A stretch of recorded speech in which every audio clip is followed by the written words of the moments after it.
Aku sering bertanya ke diri sendiri, kenapa hidupku terasa lebih berat dibanding orang lain? Waktu SMA, aku sering memperhatikan orang-orang di sekitarku. Mereka terlihat baik-baik saja, punya teman dekat, punya circle, punya tempat untuk pulang selain rumah.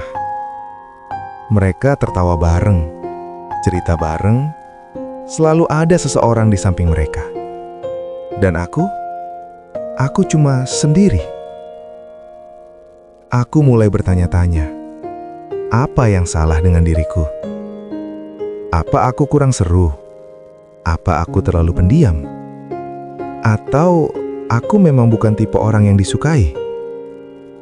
Kadang aku berpikir, mungkin karena aku bukan anak yang nakal. Aku nggak merokok, aku nggak minum, aku nggak ikut-ikutan hal yang mereka lakukan.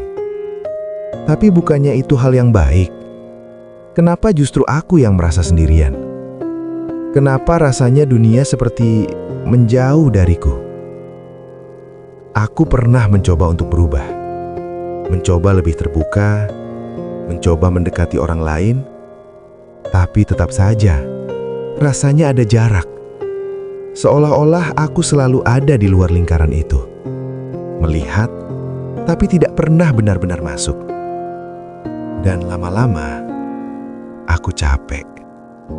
Capek merasa tidak cukup, capek membandingkan diriku dengan orang lain, capek bertanya kenapa aku begini.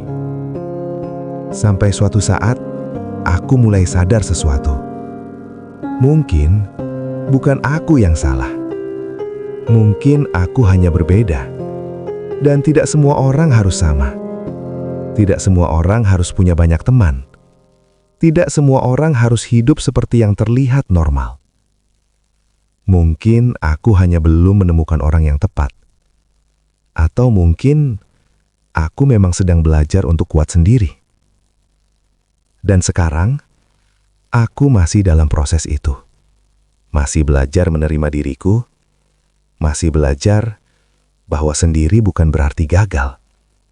Dan mungkin, suatu hari nanti, aku akan menemukan orang-orang yang benar-benar mengerti aku. Tapi untuk sekarang, aku akan tetap berjalan.